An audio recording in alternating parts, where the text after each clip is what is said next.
Buenas tardes, señoras, señores.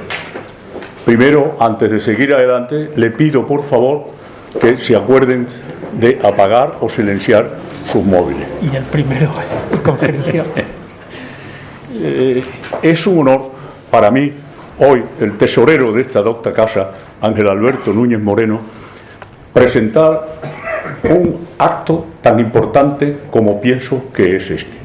En nombre del presidente del excelentísimo Ateneo de Sevilla, don Alberto Máximo Pérez Calero, de toda la Junta Directiva y del mío propio, vuelvo a darle las gracias por su presencia.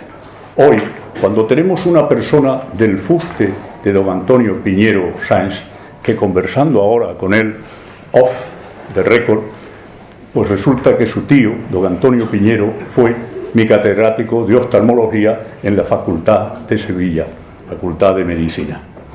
Pues tenemos ante nosotros un hombre cuya presentación la hará doña Julia Rabadán Rodríguez, que por su currículum vitae, por su capacidad docente, pienso que va a dejar una impronta magnífica, inolvidable, que quedará siempre, ¿verdad, doña Julia?, en nuestra memoria.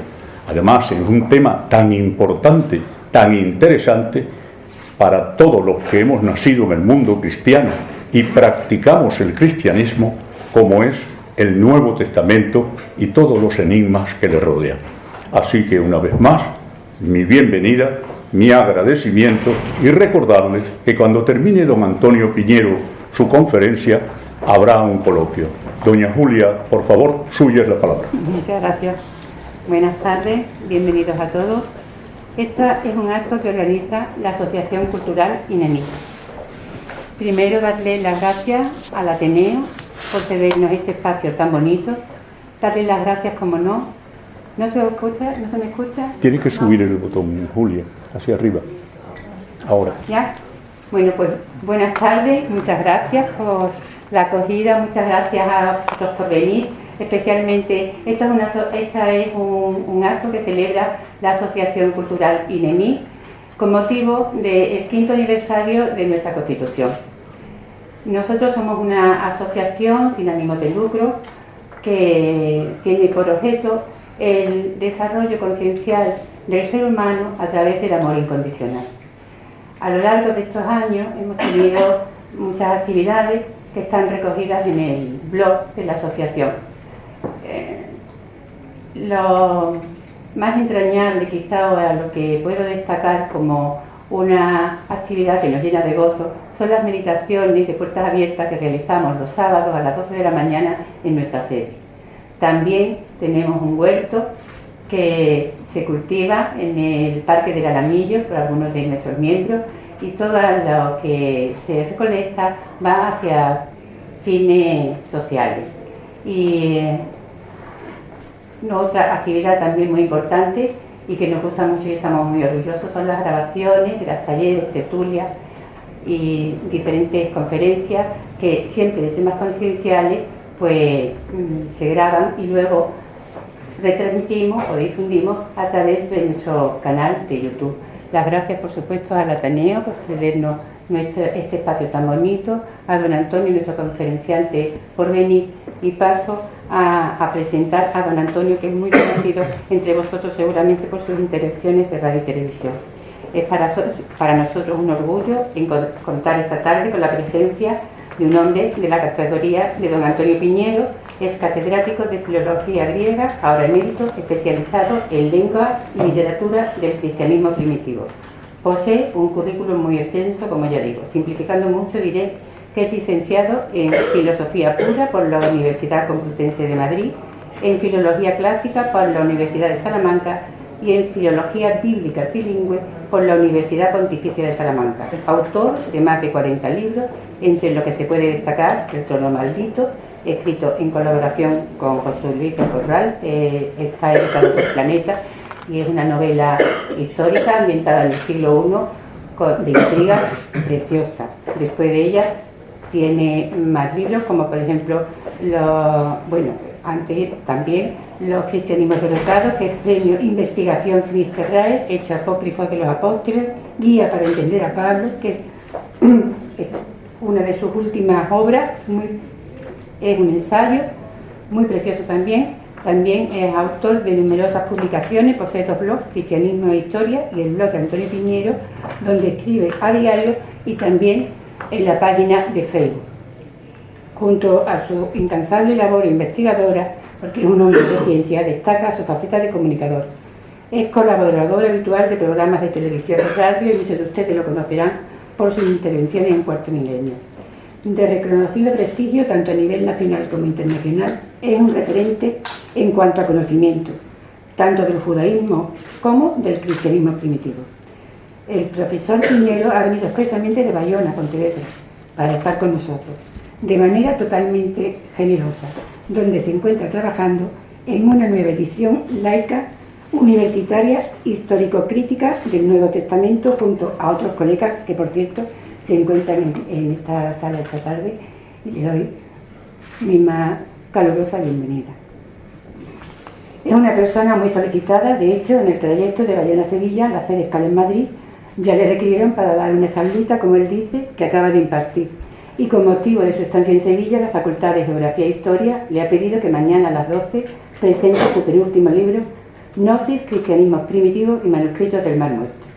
Excelente orador, muy elegante y sencillo en su disertación, habla de manera clara, precisa y rotunda, para que todo el mundo le entendamos. Está convencido que una de las funciones de la universidad es la comunicación, lo que practica. Tiene la palabra don Antonio Piñero, que hoy nos hablará del enigma del texto del Nuevo Testamento, su nacimiento, fijación y canonización.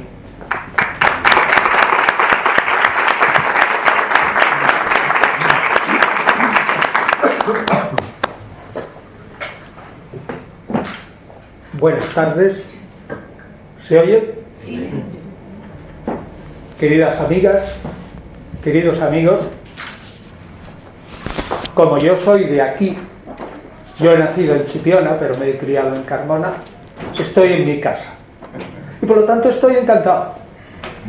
Así que soy yo el que agradece, y agradece al Ateneo, y agradece a Julia que me haya sacado de mi eremitorio, porque ahora estoy como un eremita encerrado, y me haya dado la oportunidad de estar aquí con ustedes. Así que muchas gracias. Bueno, pues vamos a hablar del enigma del Nuevo Testamento en cuanto al texto. Que no hay enigma, sino en la mayoría de los casos que sencillamente la antigüedad no nos ha dado datos para conocer más. Es simple desconocimiento, no es un enigma con datos que ya tenemos y que no sabemos resolver, sino normalmente que no hay datos.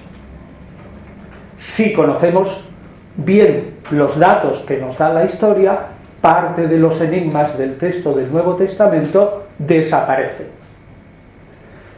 Bueno, pues una vez dicho esto, yo diría que empezamos por lo que más impacto me han preguntado a mí cada vez que se refieren al texto de los Evangelios o del Nuevo Testamento en general, que dicen, bueno, eso se escribió en arameo, ¿verdad? Pues no es verdad. Ni un solo texto, ni uno de las 27 obras del Nuevo Testamento, ni uno está compuesto en arameo. Fíjese la importancia que tiene, porque al mismo tiempo sí decimos que el arameo es la lengua materna de Jesús, sin duda alguna. Pero desgraciadamente tenemos que confesar que de las palabras de Jesús ni una sola se ha conservado en arameo. Bueno, alguna palabra sí, fatá, o Elohí, Elohí, lemmas, o lamma, sabachthani, Dios mío, ¿por qué me has desamparado? Pero son 4 o 5 palabras. En realidad, el problema está que todo se ha escrito en griego. Era la lengua del Imperio Romano en el Mediterráneo occidental, y no en latín. Fíjese la importancia que tenía el griego. Y es que en la propia Iglesia de Roma, la lengua oficial de la Iglesia de Roma era el griego. Y lo que se escribía en la Iglesia de Roma era el griego en el siglo II. El primer tratado de teología en latín se escribe en Roma en el 250. Es decir, es novaciano el autor. Es decir, el griego era como la lengua franca en lo que la gente se entendía. Y ocurrió que gracias a sus seguidores, sobre todo a Pablo de Tarso, ese tesoro de las palabras de Jesús en arameo se tradujo rápidamente a una lengua entendible por la mayoría, incluso de los judíos que no vivían en el Israel de entonces. Así que lo primero que tenemos que decir es que el texto del Nuevo Testamento, tal como lo tenemos ahora, y que decía que no lo conocemos, está escrito no en la lengua ni siquiera de Jesús, digamos, sino de aquella comunidad que fue la matriz del cristianismo, que estaba naturalmente en Jerusalén. Había 3 comunidades, una en Galilea, de la que sabemos poco, otra de la que sabemos prácticamente nada, aparte de su existencia, que estaba en Samaria, y otra que estaba en Jerusalén, de la que conocemos algo más por los Hechos de los Apóstoles. Pero ninguna, ni siquiera uno de los evangelios apócrifos, como el evangelio de los 12 o el evangelio de los nazarenos o de los hebreos, ni siquiera se nos ha transmitido sino en griego. ¿Saben la importancia que esto tiene? Y es que jamás estaremos absolutamente seguros si una palabra de Jesús fue exactamente dicha así o ha sufrido algún pequeño cambio en la traducción. Nunca estaremos seguros. Hay muchos estudios para retrotraducir al arameo a partir del texto griego del Nuevo Testamento las palabras de Jesús, pero si ustedes van a las revistas especializadas se encuentran con que cada uno lo retrotraduce al arameo de una manera distinta. Es decir, no tenemos seguridad. Y una cosa sí que quiero decir: si se transmite algo en una lengua, esa lengua deja su impronta en la transmisión.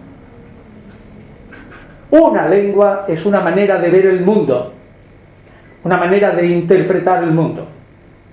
Por tanto, no cabe la menor duda que algo de cambio hay en el mensaje de Jesús cuando se transfiere a otra lengua.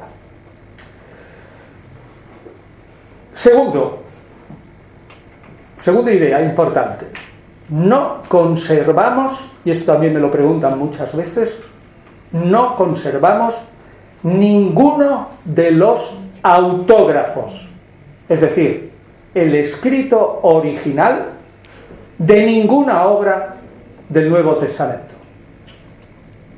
Ninguno.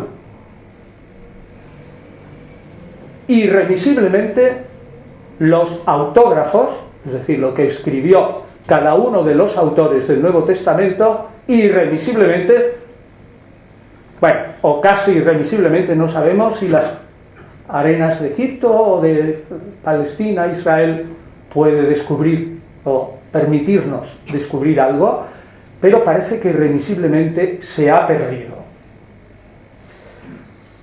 Ahora bien, aunque se hayan perdido los autógrafos y no tengamos más que copias de copias de copias, de esas copias hasta hoy nos han llegado aproximadamente 5.100 manuscritos. 5.100. Si ustedes tienen en cuenta, lo diré luego, que de algunos autores de la antigüedad tardía, importantísimos, como Tácito, por ejemplo, tenemos un manuscrito solo, uno, y mutilado, de sus historias. De Teócrito tenemos poquísimos. Todo lo más de algunos autores podemos tener 6, 7, 8 o 10. Tener 5.100 manuscritos, es evidentísimo que la obra es muy importante para la cultura occidental. No hay ninguna que tenga tantos.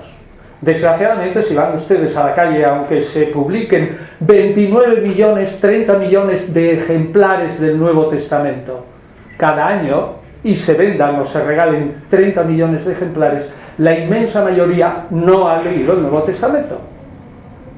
Salgan ustedes a la calle y pregúntenle a alguno, o si lo han leído no caen en la cuenta, y pregúntenle: oye, por favor dime, ¿qué dice Filipenses? Dice: mande. Ni idea para repetir eso. Pues el fundamento. Sin embargo, no se conoce.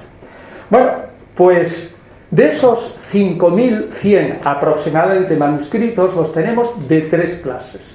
Uno que están escritos en letras mayúsculas, otros en letras minúsculas y otros que están escritas en mayúsculas o en minúsculas, pero en papiros antiguos.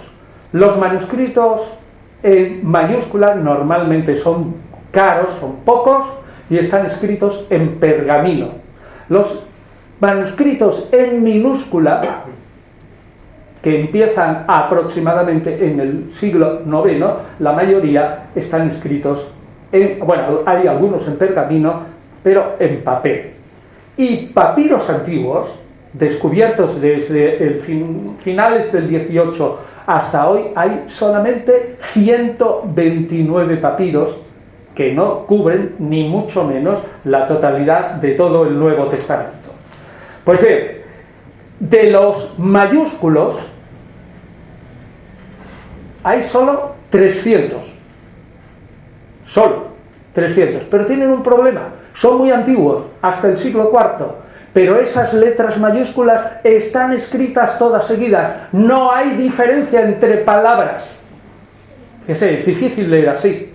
No hay diferencia entre palabras, así va todo seguido, aunque sean mayúsculas.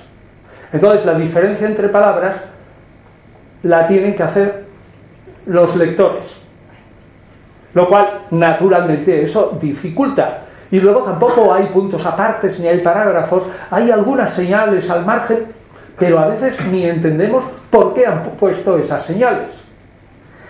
De los minúsculos hay aproximadamente 2.800. Pero digo, empiezan a copiarse en el siglo IX en adelante. Fíjense lo que les estoy diciendo. Los mayúsculos son normalmente del siglo IV. Si Jesús muere en el año 30 o 33, no lo sabemos, en el 8 de abril o 7 de abril del 30 o del 33, realmente hasta que tengamos un manuscrito completo en mayúsculas del Nuevo Testamento, que de los 300 solo hay 3 manuscritos. Solo 3 manuscritos de los antiguos tienen el Nuevo Testamento completo. Y pasan, desde que se escribieron, a principios del año 300, 300 y pico, inicio del siglo IV, han pasado 250 años, como poco, desde la muerte de Jesús. Y 240 o 230... no lo sabemos, porque no sabemos cuándo murió Pablo exactamente, sospechamos que en el 64, desde la muerte de Pablo. Ahora fíjense los manuscritos mayúsculos que son del siglo IX, el hiato que hay entre el siglo IX y el siglo I es monumental. Transmisión tenemos también de leccionarios. Hay unos 2.000 leccionarios aproximadamente. Un leccionario son textos del Antiguo y Nuevo Testamento cortados para leernos los domingos en las iglesias, pero la mayoría son muy modernos. Pues bien, fíjense en todo esto. Este número tremendo de manuscritos, aunque ya digo que ni mucho menos todos, en total solo 59 manuscritos, de 5.100, solo 59 manuscritos, 3 unciales y el resto minúsculos, tienen el Nuevo Testamento completo. Pero entre los 5.100 manuscritos hay en total 500.000 variantes. 500.000. Eso es mucho. ¿Quién maneja 500.000 variantes? es cierto que de esas 500.000 variantes, es decir, que escriban una palabra de distinta manera, hay aproximadamente 300.000 que son meramente ortográficas. Es decir, escriben una palabra de una u otra manera, hay un cambio de palabras, hay errores, hay mala puntuación. Bien, 300.000 podemos quitarlos, pero hay 200.000 variantes todavía. Sí les puedo decir que esas 200.000 variantes no son todas ni mucho menos importantes. Variantes serias, entre los manuscritos puede haber entre 150 a 200 variantes que afectan de alguna manera a algún punto de la teología cristiana. 150 a 200 variantes. Pero en algún caso las variantes son tremendas. Por ejemplo, en los Hechos de los Apóstoles, entre el manuscrito del Vaticano, que quizás sea el mejor, que se designa con una B de Barcelona mayúscula, o con un 0 y un 2, el 02, pues hay una diferencia entre el manuscrito 04 o Codex Bezae. Teodoro Beza es un erudito protestante muy famoso que luego nombraremos, que compró un códice que ahora está en la Universidad de Cambridge. Hay nada menos que una diferencia del 10% en el texto. Repito, el Códex Vaticano, que es, creemos, el mejor, tiene un texto así de los Hechos de los Apóstoles. El otro códice, que es el segundo o el tercero mejor, tiene un 10% más. BBC así es así. ¿Cuál es el original? ¿Cuál fue el texto que dictó el Espíritu Santo? No se sabe. Es más, la Iglesia, y en esto muy sabiamente, nunca jamás ha determinado cuál es el texto oficial inspirado por el Espíritu Santo del Nuevo Testamento. Nunca lo ha hecho y nunca lo hará.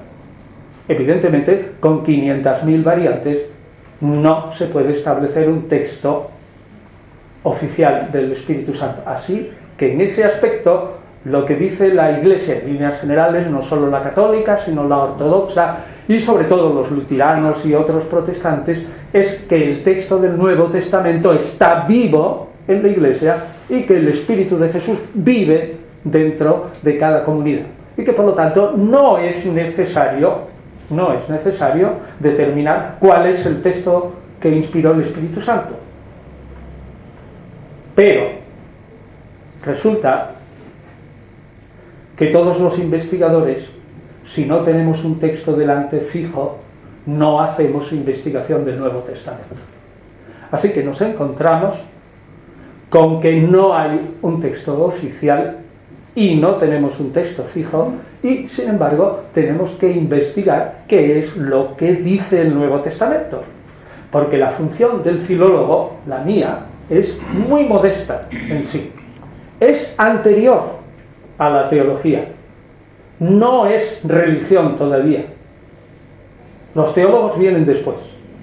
Lo que hace el filólogo es, con estos manuscritos, estudiarlos muy cuidadosamente, examinarlos, editarlos muy bien, y una vez editados, intentar ver entre esa maraña de variantes y esa maraña de manuscritos, ver cuál pudo ser el texto que más se acerca al original. Y una vez que lo establece, la misión del filólogo es decir, el texto griego es este, de esta frase. La traducción más correcta es esta. Y posiblemente, quizás, tal vez, lo que entendió el primer lector que leyó esta frase de Pablo o del Evangelio de Marcos, por ejemplo, significaba esto. Posiblemente. Pero de ahí no pasamos. Ahora bien, sí que podemos establecer muchas posibilidades de tal modo que el teólogo, más tarde, una vez que el filólogo ha establecido el texto y le ha dado un sentido conforme al primer lector, pueda especular teológicamente. Pero claro, eso significa que tenía razón Philip Melanchthon, un compañero de Lutero. Melanchthon, probablemente le suena quizás, cuando dijo que la escritura, escribían todos en latín, la escritura no se entiende teológicamente si antes no se explica filológicamente. Es decir, antes que hacer una labor de teología, tenemos que determinar qué significa un texto en concreto. Y realmente a veces es muy difícil porque las variantes son exageradamente muchas. Lo único que tiene que hacer la crítica textual es intentar reducir ese inmenso número de testigos a una cantidad que sea manejable. Es decir, si son 5.100 y yo no los puedo manejar bien, y un potentísimo ordenador también, pero con dificultades, con 500.000 variantes son muchas, pues lo que hay que hacer es agrupar los manuscritos por familias.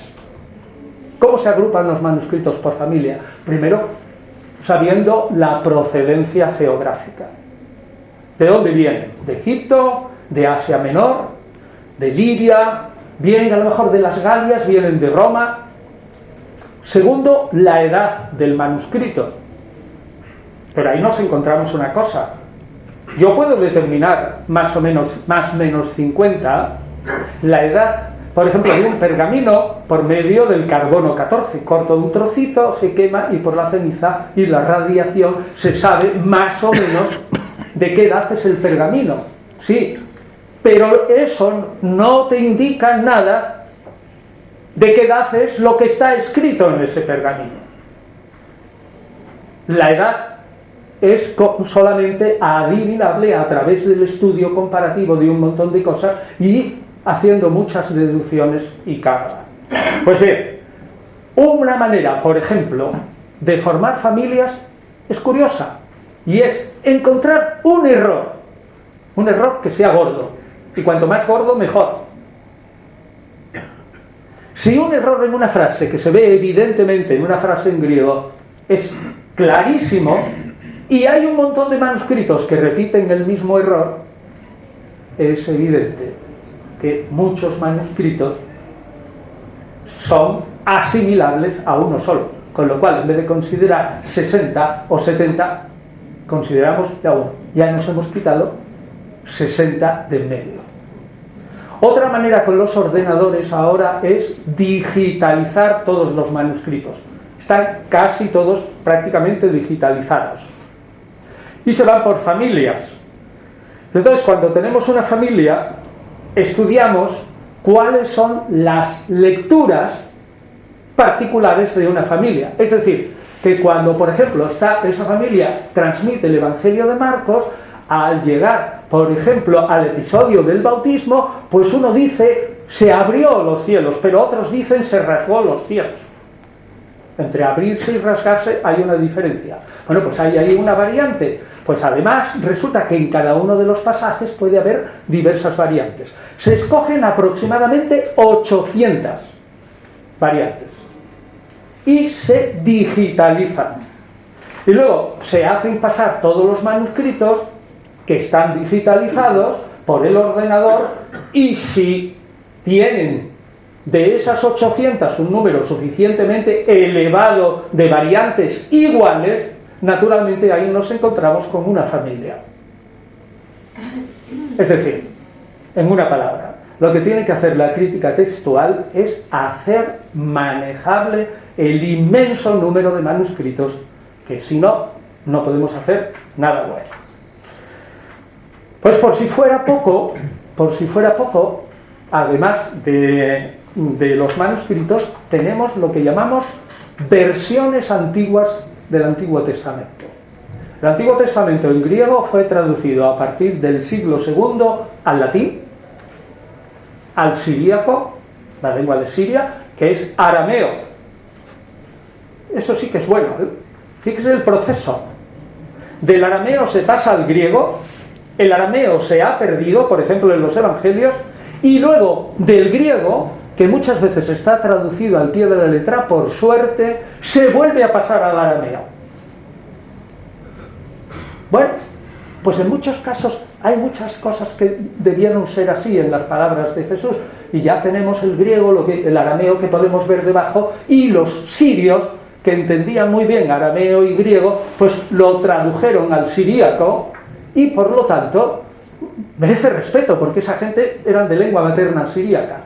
Así que algunas versiones antiguas, como el latín, el griego y la versión copta, es decir, la versión alejandrina, egipcia, copt es Güpt. Todo viene del árabe, ¿eh? ¿Cómo entendían los árabes? Y Güpt eran como entendían los árabes el griego Aegyptos. Perdían el tos final, el ay principio, y les quedaba Güpt. Entonces para ellos, los que hablaban egipcio, los árabes les llamaban Güpt, y de Güpt viene copt, la iglesia copta ahora, que habla el lenguaje de los faraones, solo que ha evolucionado tropecientos siglos. Esa versión también es muy antigua y muy importante. Así que ya tenemos también otro montón de variantes. Y por si fuera poco, como digo, tenemos, por suerte, un montón de citas del Nuevo Testamento a partir del siglo II en los padres de la Iglesia. Pero esas citas son muchas veces de memoria. Por lo tanto, puede valer para dos cosas. Como indicaré ahora mismo, si hay un padre de la Iglesia que escribe a finales del siglo I y tiene algo que nos suena al Evangelio de Mateo, es evidentísimo que aunque yo no pueda determinar a través de esa cita el texto exacto de Mateo, porque a lo mejor el autor de ese escrito del siglo I lo estaba citando de memoria, pero sí veo que probablemente a finales del siglo I ya circulaba por diversos sitios el Evangelio de Mateo. Es muy importante eso. Así que tenemos un montón de citas que no las podemos traer para el estudio del texto definitivo, pero que sí al menos para el sentido. Otra cosa también interesante. Los primeros manuscritos debían ser rollos. Casi seguro. Si aceptamos la teoría, casi comúnmente aceptada, que el Evangelio de Lucas, el tercero, y los Hechos de los Apóstoles son primera y segunda parte de una misma obra, una de las razones por las que en la edición actual del Nuevo Testamento el Evangelio de Lucas va por un lado y los Hechos de los Apóstoles va por otro, es que era una obra demasiado larga y fue copiada en dos rollos. Naturalmente, al ser copiada en dos rollos y tratar de dos cosas distintas, una, en el Evangelio, lo que el Espíritu hizo en Jesús, y en los Hechos, lo que el Espíritu hizo en sus seguidores, en los seguidores de Jesús, especialmente en Pedro, Juan un poquito, Pedro y Pablo. Pues ve, ni un solo rollo se ha conservado, se han perdido todos. El formato que queda es el formato códex, códice, es decir, como un libro. Un libro, sí, que es una piel o es un papel o una hoja de papiro que luego se corta y se hace el formato pues como un folio y se cose, punto. Así que hemos perdido, probablemente los originales se perdieron porque estaban copiados en rollo y no en códice, y porque en el códice se pueden copiar mucho más que un libro. Y se puede hacer un códice así de gordo. Bueno, total, que en general podemos decir, en resumen, solo tenemos 3 mayúsculos que tengan todo el Nuevo Testamento. 56 minúsculos que tengan todo el Nuevo Testamento. De los evangelios hay 2.400 manuscritos, pero casi ninguno completo. De los Hechos de los Apóstoles quedan 660. De Pablo de Tarso aproximadamente 800. Y del Apocalipsis, que fue al principio muy importante, quedan solo 300. Pero hay más de 150 manuscritos importantes del Nuevo Testamento que no tienen casi el Nuevo Testamento completo y omiten el Apocalipsis.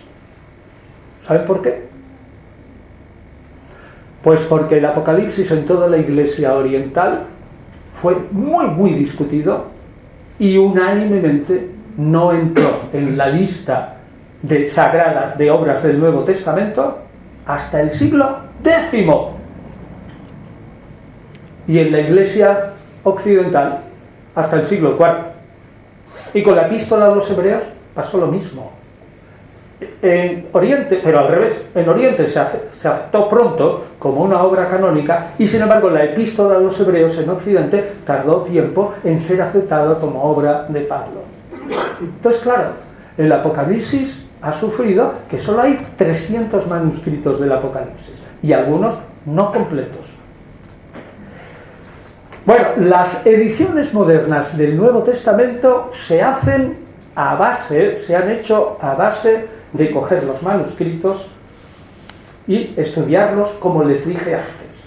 Pero nunca se imprimió el Nuevo Testamento naturalmente en un libro moderno hasta que no se difundió el invento de la imprenta. Y el primer Nuevo Testamento científico moderno se hizo en España, en 1513, en la Universidad de Complutum, Alcalá de Henares, con unos manuscritos que no sabemos cuáles son, pero que ciertamente no son del Vaticano. Llegamos a contradecir incluso al proemio de los editores que dicen que son del Vaticano, pero estamos absolutamente que no son. Se dieron un pote innecesario. Eran manuscritos locales españoles. Y fue el primer texto. Es bellísimo. Y es un texto bueno. ¿Y saben qué ocurrió? Pues que terminado en 1513, en todos los ejemplares, había que tener el permiso papal para distribuirlos. Y el permiso papal no llegó hasta 1520, 7 años más tarde. En el entretanto, un tal señor Froben, en Basel, en Basilea, se enteró que los españoles habían hecho un Nuevo Testamento en griego. Era una bomba, era el primer Nuevo Testamento que se podía difundir a toda la cristiandad, incluso se podía llevar a América. Tomó a Erasmo de Rotterdam, que en aquel momento estaba en Basilea, estamos en el 1513 después, hasta el 16, todavía no había colgado, si es que lo colgó, Martín Lutero en Württemberg, sus 95 tesis en 1521, pues tomó a Erasmo de Rotterdam y dijo: oye, mira lo que les pasa a los españoles. Están esperando por el permiso papal. Date prisa y haz un Nuevo Testamento. Erasmo se dio prisa y con los manuscritos que había en Basilea hizo un Nuevo Testamento, lo proveyó con una traducción griega, pero un Nuevo Testamento horrible porque los manuscritos eran malos. Además estaba llena de faltas la edición. Y encima lo grave del asunto es que Erasmo de Rotterdam se encontró con que el manuscrito del Apocalipsis que estaba en Basilea le faltaba la última página. Es decir, que el final del Apocalipsis no lo tenía, pero él, que lo conocía por otros manuscritos, se lo inventó y lo escribió en griego. Total, en una palabra, que el señor Froben y Erasmo de Rotterdam en 1516 se llevaron la gloria y sacaron en Basilea el primer Nuevo Testamento griego. Y los españoles, fácil, que lo habían hecho 3 años antes. Empezaron a distribuirlo en 1520. El texto complutense es mucho mejor que el erasmiano y no tenía errores. Tontos, u obedientes. Las ediciones modernas no empiezan hasta 300 años más tarde, del 1517, largos, porque durante 300 años un texto no bueno, como era el de Erasmo, fue el que dominó toda la ciencia del Nuevo Testamento, sobre todo entre los protestantes. En 1831, un señor que era un mero filólogo, se llama Karl Lachmann, editor de Virgilio y todo eso, cogió unos cuantos mayúsculos buenos, 1831, y hizo la primera edición del Nuevo Testamento moderno. En 1876, un erudito alemán que se llama Tischendorf, T-I-S-C-H, Tischendorf, descubrió en el monasterio de Santa Catalina, en el monte Sinaí, un manuscrito que le llamó el Sinaítico. Y a base del Sinaítico hizo un Nuevo Testamento que fue revolucionario, se usa hasta hoy, porque el texto de la edición, que es así, tiene una línea arriba y todo lo demás son variantes de manuscritos. Hasta hoy se utiliza. Luego, en 1887, unos ingleses, Westcott y Hort, H-O-R-T, en vez del Sinaítico, utilizaron el Vaticano, y uniendo el Vaticano y el Sinaítico, hicieron una edición del Nuevo Testamento que fue también revolucionaria. Y un poquito más tarde, en 1930, a un señor que se llama Bernardo Weiss, W-E-I-S-S, Weiss, blanco, se le ocurrió hacer un Nuevo Testamento, sí, claro, fijándose en el Sinaítico y el Vaticano, pero sobre todo escogiendo, entre otros manuscritos importantes, aquellas variantes que le parecían que eran mejor según la teología de cada uno de los autores del Nuevo Testamento. Totalmente distinto ese método. Uno seguía a un manuscrito, otro siguió a dos, y este último dijo, no, bueno, aquí las variantes pueden ser de este o del otro, y además, según me parece a mí, que es el estilo de Marcos o el estilo de Pablo y tal. Y luego, a final del siglo, un señor que se parece, que su nombre es como el de los chocolates Nestlé, pero sin acento, se llamaba Eberhard Nestlé, sin acento, dijo, hombre, me parece que ya es hora, estamos ya a finales del siglo XIX y a principios del XX, ya es hora que la gente tenga un texto, digamos, que se pueda llevar en el bolsillo. Estamos en 1900 y pico. Y entonces se le ocurrió hacer un Nuevo Testamento en que se puso delante el texto de Tischendorf, el texto de Westcott, Hort, 2, y el texto de Weiss. Y dijo, donde estén los tres de acuerdo, evidentemente los tres edito eso. Y donde estén en desacuerdo, cojo 2 contra 1. Y si están los tres en desacuerdo, cojo el que mejor me parezca. Y entonces ha hecho una edición cuyo hijo mejoró, Erwin se llamaba el hijo, y a partir de aproximadamente el 1930 y tantos hasta hoy, se han hecho 28 ediciones de ese Nuevo Testamento de bolsillo, y ahora verán lo curioso, 28 ediciones, que es el que utilizamos como si fuera el Nuevo Testamento inspirado por el Espíritu Santo, todos los estudiosos mundiales del Nuevo Testamento, ya sean independientes, católicos, protestantes, heterodoxos, luteranos, todos utilizamos el mismo. ¿Por qué?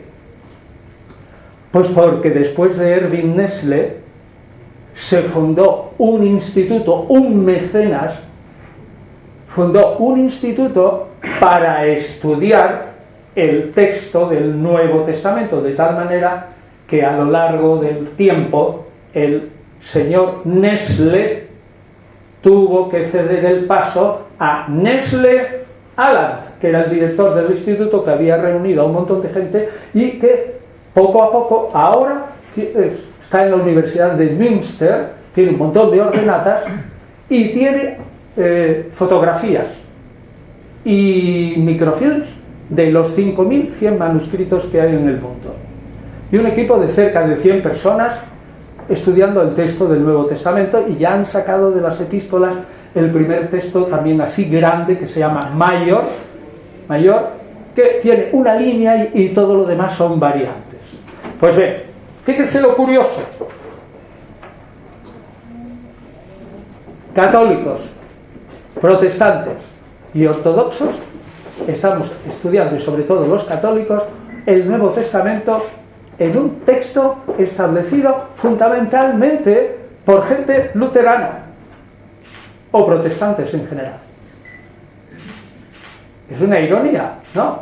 En Cardenal Cisneros y aquí nosotros, más católicos y más papistas que el Papa, todos estudiamos un texto que está producido por un instituto protestante.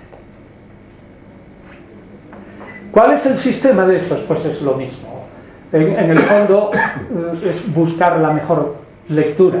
Ahora ya, como digo, se manejan con los ordenadores muchos menos manuscritos, pero el sistema sigue siendo igual. A ver, criterios externos. Pues criterios externos es saber cuáles son los manuscritos más antiguos, estos. ¿De dónde vienen? Aquí. ¿Cuáles son los que en líneas generales se demuestra por el estudio de todos que son los mejores? Bueno, pues si hay una variante que está por un criterio externo atestiguada por el mejor número de manuscritos o por el mayor número, o si son pocos por manuscritos de gran categoría, pues elige ese texto.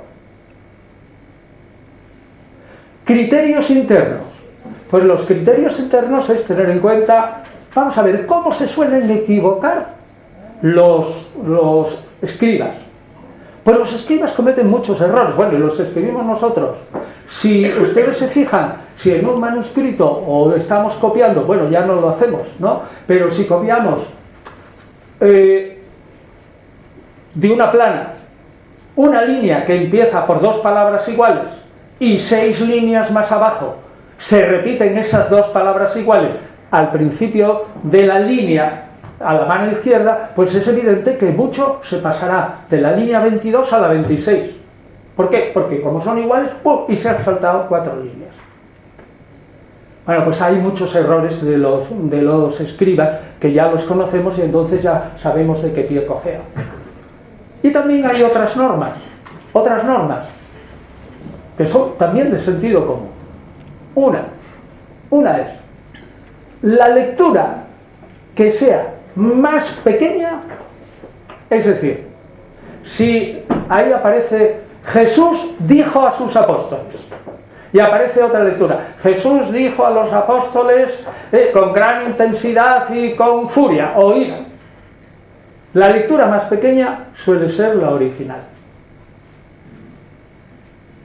Otra norma, la lectura más difícil suele ser la original. Por ejemplo, en Marcos, al principio, en el capítulo 1, cuando se presenta Marcos a Jesús, que cura a un paralítico, y un texto dice, Jesús se enfureció y le dijo, oye, vete y preséntate al sacerdote y tal. Y otro texto dice, Jesús se compadeció. Vamos a ver, ¿cuál es la lectura más difícil? Evidentemente, Jesús se enfureció. ¿Por qué? Porque la imagen que tenemos de Jesús, sobre todo a partir del siglo II, es un hombre manso y humilde de corazón. No nos lo imaginamos enfadado y sin embargo probablemente Jesús era un hombre de un carácter mucho más fuerte de lo que nos imaginamos. Pues entonces la lectura más difícil, la que tenemos que imprimir, es Jesús se enfureció. Y así son. Es el estilo. Ahora ayudados con ordenadores, pero digamos la manera de trabajar es la misma.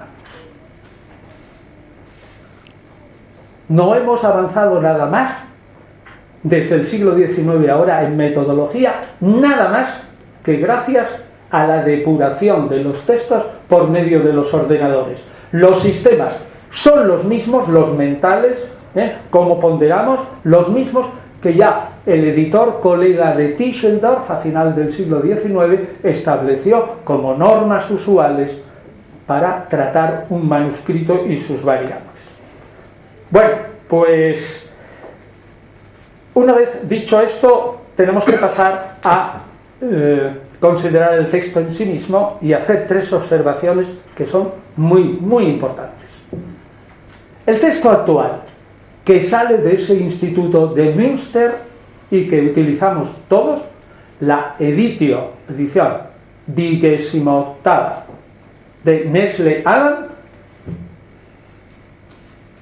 ese texto en realidad recoge aquel texto del Nuevo Testamento que circulaba en el año 200. Es decir, el Nuevo Testamento que tenemos nosotros ahora no se retrotrae más que hasta el año 200. ¿Por qué?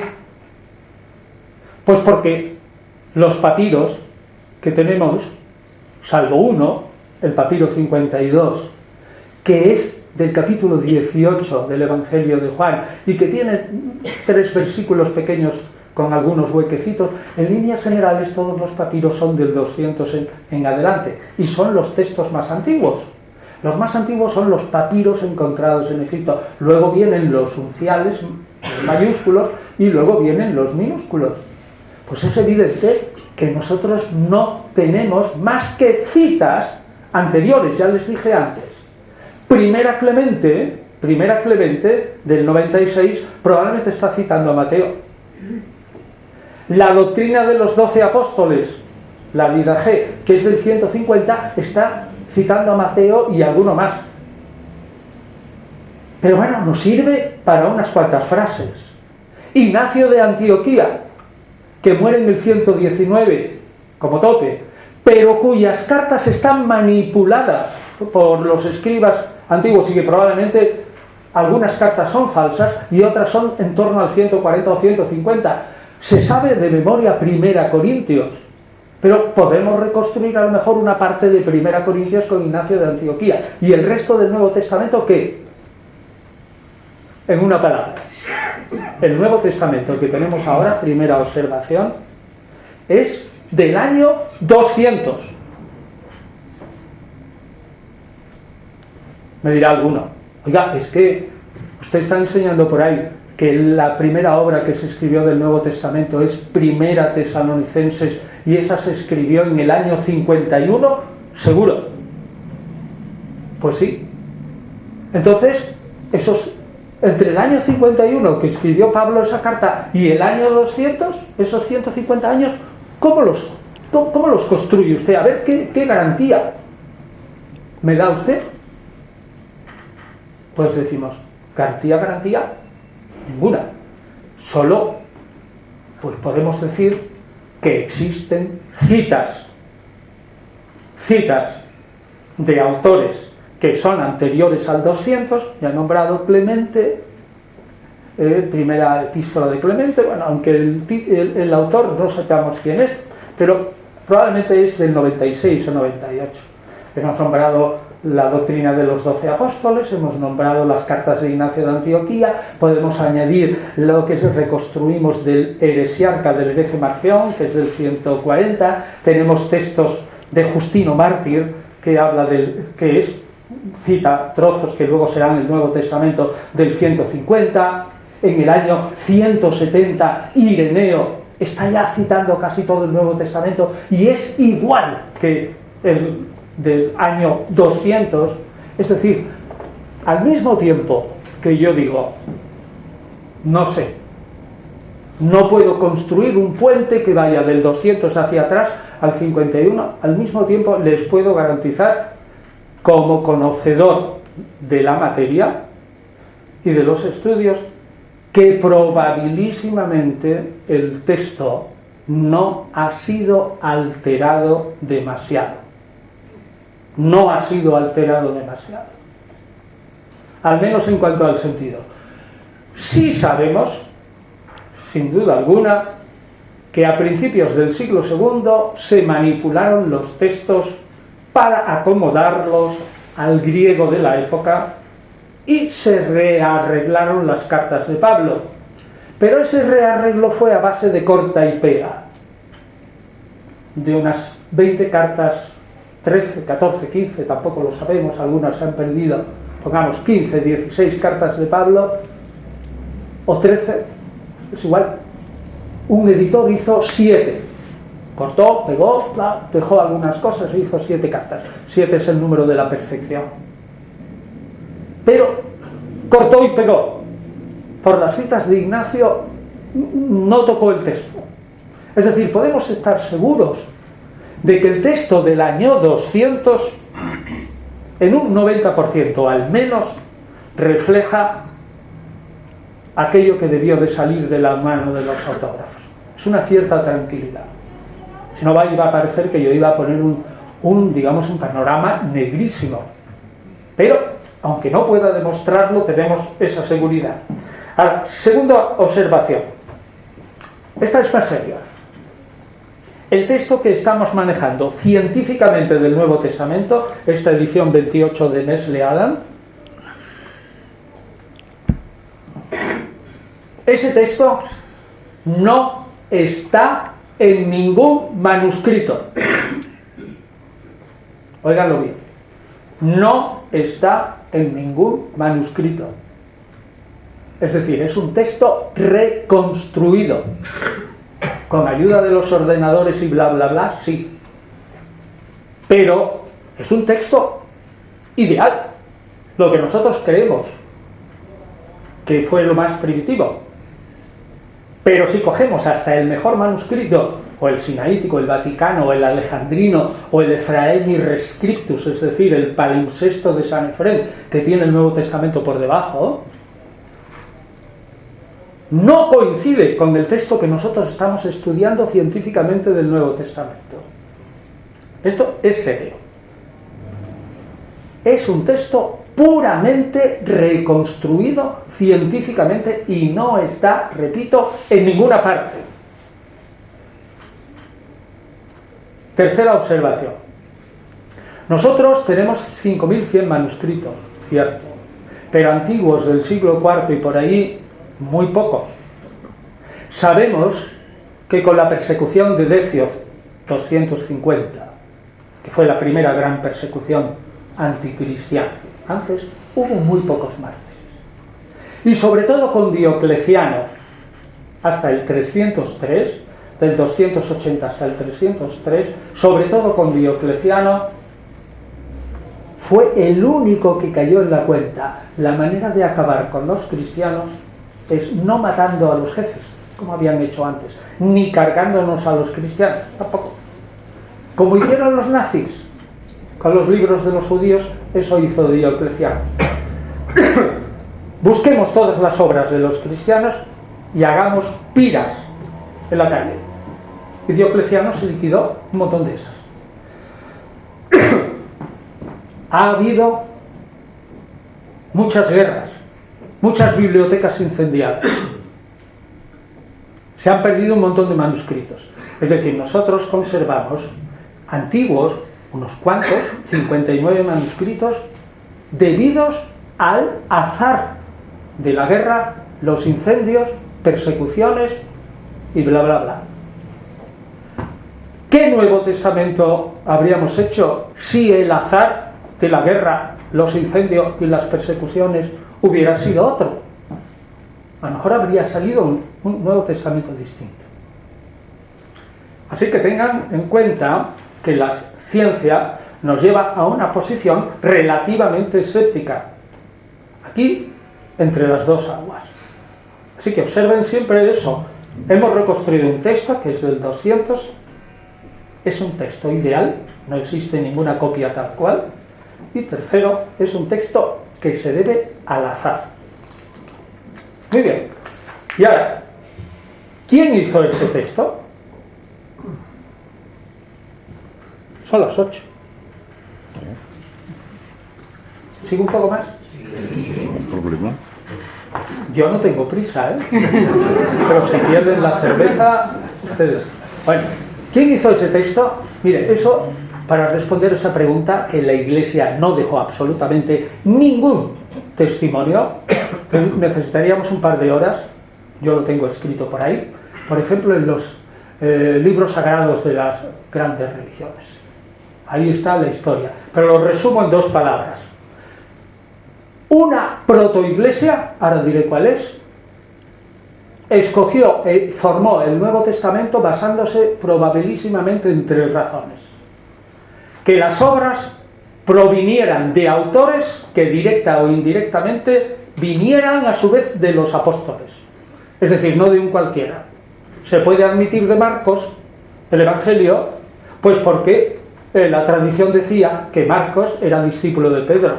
Se puede admitir el Evangelio de Lucas porque la tradición decía que es compañero, bueno, lo dicen los Hechos de los Apóstoles, y médico de Pablo.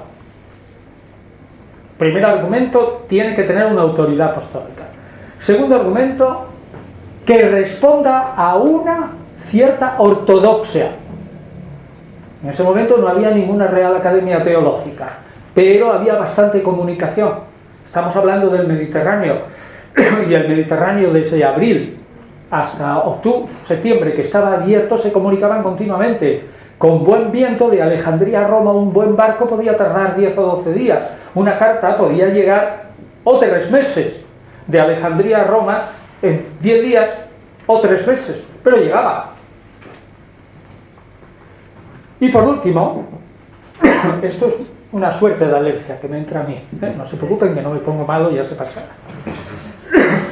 Otro, que todas las iglesias de ese Mediterráneo, desde Hispania, la Galia, el norte de África, que hablaban todos latín, hasta la invasión árabe, bla, bla, bla, el griego desde Libia y Asia Menor, que todas las iglesias más o menos coincidieran en que ese evangelio o esa carta de Pablo se leía los domingos en los oficios litúrgicos en la iglesia.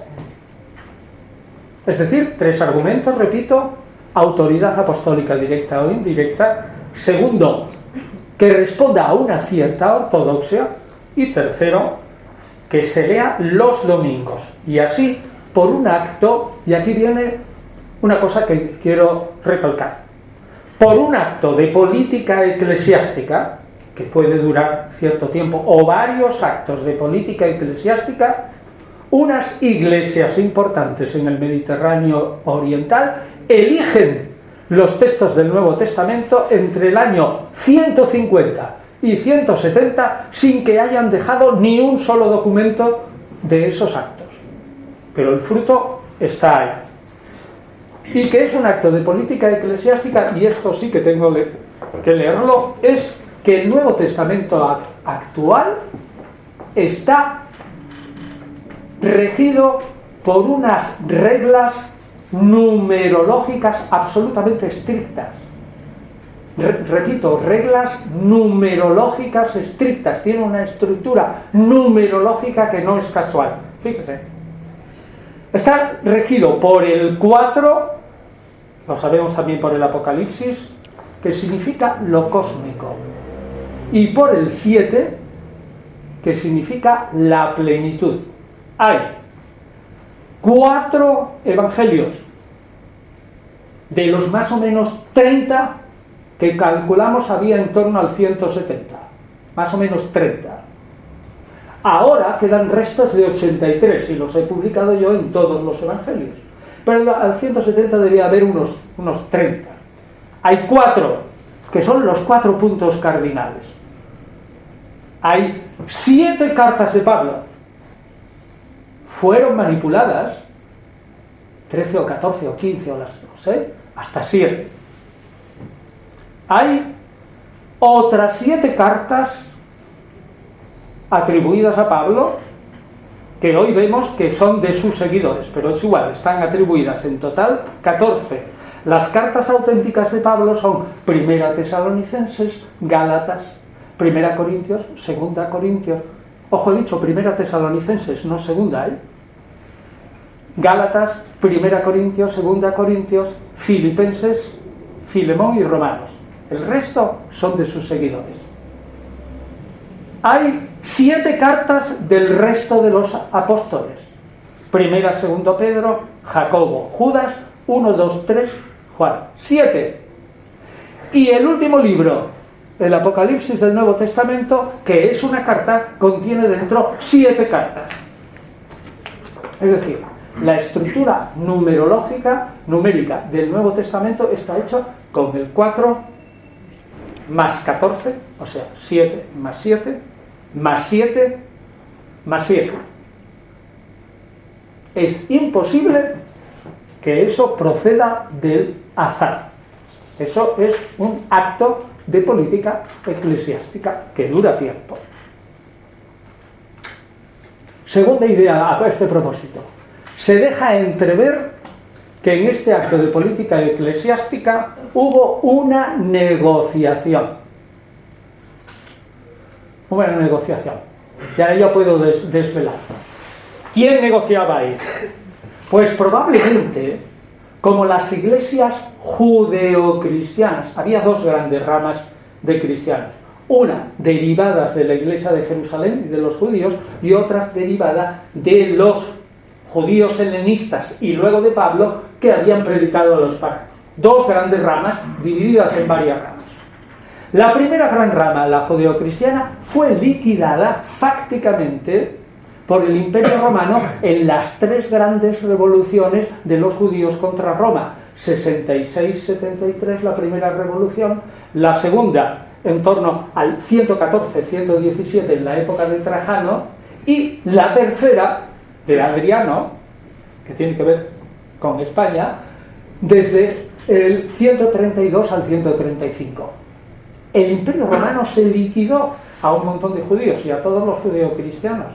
Es que no quedaron nada más que discípulos de Pablo y discípulos de los helenistas. Tan fuerte fue la acción de Adriano contra los judíos que, arrasada Jerusalén definitivamente en el 135, no ha habido Estado israelita hasta 1948. O sea que fue una destrucción total. Pues bien, en mi opinión, hay muchos que defienden que las iglesias que hicieron esta selección son iglesias petrinas, es decir, dependen de Pedro, y que existía una iglesia unificadora, y unificada, o si quieren, unificada y unificante, que bajo el nombre de Pedro recogió a todos los demás, incluidos a los de Pablo. Esa teoría es profundísimamente errónea. De Pedro tenemos en el Nuevo Testamento 10, 15 anécdotas. Un montón, más que de nadie. Pero si ustedes analizan, no hay ni un solo texto en el Nuevo Testamento, y es la única fuente. Lo digo, ni un solo texto en el Nuevo Testamento en el que Pedro demuestre una teología específica que no sea compartida con Santiago, el hermano del Señor, de la rama más, o con Juan, el hermano del Zebedeo, de Santiago, hijo del Zebedeo. Es decir, es puramente judeocristiana. Y se pelearon Pedro y Pablo. Es decir, tenían 2 teologías distintas. No existe ni un solo texto en el Nuevo Testamento que fundamente la existencia de una iglesia petrina. Entonces, ¿qué es lo que quedaban? Naturalmente, iglesias más o menos formadas, no ya por judíos, que también había, pero por judíos helenizados y sobre todo por discípulos de Pablo. Y si ahora ustedes estudian el Nuevo Testamento, verán que hay un desequilibrio increíble en favor del cristianismo paulino. Es decir, no puede ser petrino. Se lo voy a leer. Mire, hay 14 cartas atribuidas a Pablo. Tengan en cuenta que son 27 escritos. 14 atribuidas a Pablo. 4 evangelios que los cuatro, incluido el Evangelio místico de Juan, son discípulos de la teología de Pablo en lo fundamental. No hay ninguno, de los otros 30, ni uno. Hay 2 cartas de Pedro que toda la investigación dice que son paulinas, de teología paulina. La carta de Judas, pequeñita, pero que dicen que es el testimonio de un cristianismo judeo-cristiano, la carta de Judas, si ustedes lo analizan, a los herejes que critica, los toma de 1 Corintios. Es decir, coge a los herejes de 1 Corintios y los dibuja con otros, digamos, otros colores. Mateo y el Apocalipsis, aunque son escritos judeocristianos, tienen una idea de Jesús que es totalmente paulina en su muerte y en su resurrección. Es más, el Apocalipsis tiene una idea de la divinización de Jesús que va mucho más que Pablo todavía. Es decir, que pudo ser acogido perfectamente. En mi opinión, como no hay una iglesia petrina unificada y unificante, el texto del Nuevo Testamento fue hecho, en líneas generales, por comunidades paulinas o semipaulinas. Y conclusión, por tanto, de las 2 grandes ramas y de todos los cristianismos que hubo,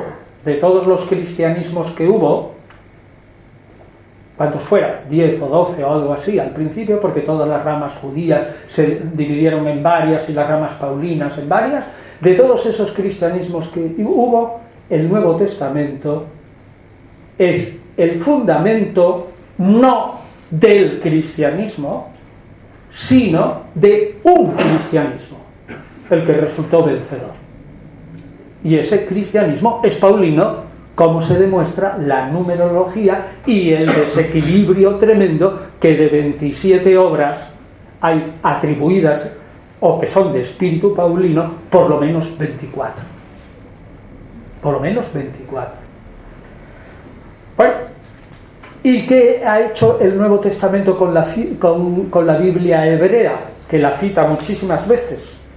Pues lo que ha hecho el Nuevo Testamento con la Biblia hebrea es, también muy de Pablo, es caer en la cuenta que la salvación viene de los judíos, que Jesús es judío, y que una iglesia formada sobre todo por paganos nunca tendría consistencia ni fundamento si no se unía de alguna manera a la iglesia primitiva de Jerusalén y a lo que era su Biblia al principio, que es la Biblia hebrea. De tal manera que los paulinos canonizaron toda la Biblia hebrea junto con sus escritos. Ahora bien, ya desde el principio pasa como ahora. A la Biblia hebrea la tenemos como canónica, lo tenemos ahí, pero ¿quién le hace caso a la ley de Moisés? Nadie. Y ocupa pues toda la gran parte de los 5 primeros de la libros de la Biblia. ¿Y quién se rige por la moral estricta del Antiguo Testamento ahora entre los cristianos? Pues nadie. Es decir, la Biblia la tenemos, fundamentalmente la Biblia hebrea, como testimonio de los profetas que apuntan hacia Jesús, que es el Mesías cristiano. Luego la Biblia hebrea es sagrada, pero más que valer por sí misma, que vale sobre todo por el testimonio que da de Jesús.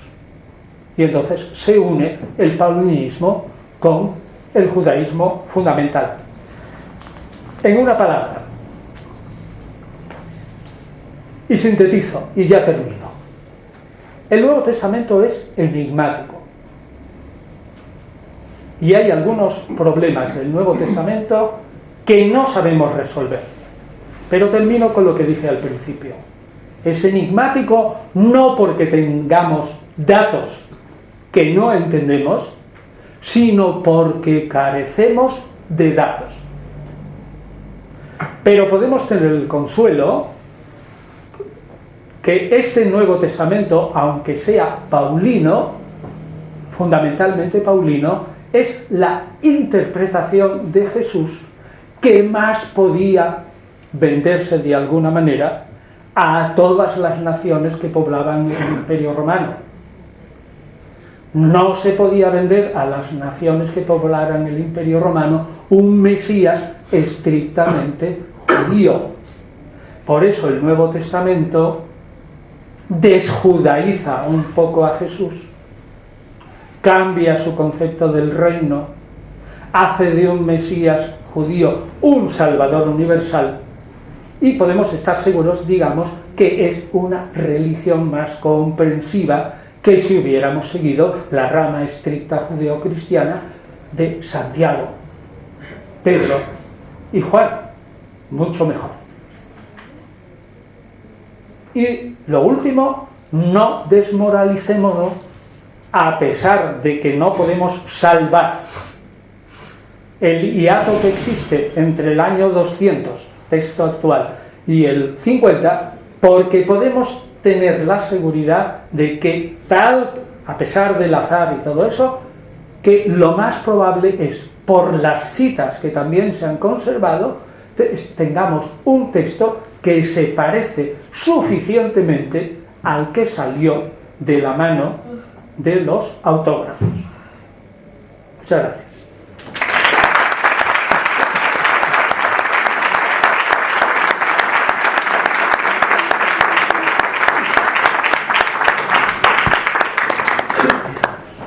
Bueno, he dicho un montón de cosas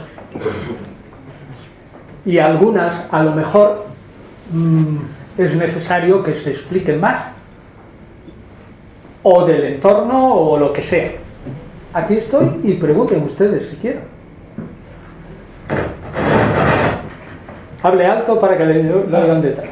Pero vamos a ver, hasta donde yo sé, que no llego a su grado de penetración, porque no le he dedicado tampoco el tiempo, por mi cultura sé que en las primeras comunidades cristianas, o sea, judeo-cristianas, seguían practicando a su vez la norma, el ritual hebreo, y también sé que hubo un gran conflicto hacia finales del siglo I, precisamente porque con la expansión del cristianismo entran los gentiles al cuerpo del cristianismo.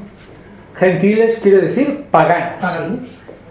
Y estos, claro, no seguían la costumbre hebrea, por ejemplo, del sábado, que sí respetaban los primeros cristianos, por ejemplo, de la circuncisión, que sí seguían respetando los primeros cristianos, y eso va a producir un conflicto, de modo que los primeros cristianos incluso asistían a las sinagogas como uno más, porque de hecho al ser judíos no podían ser excluidos.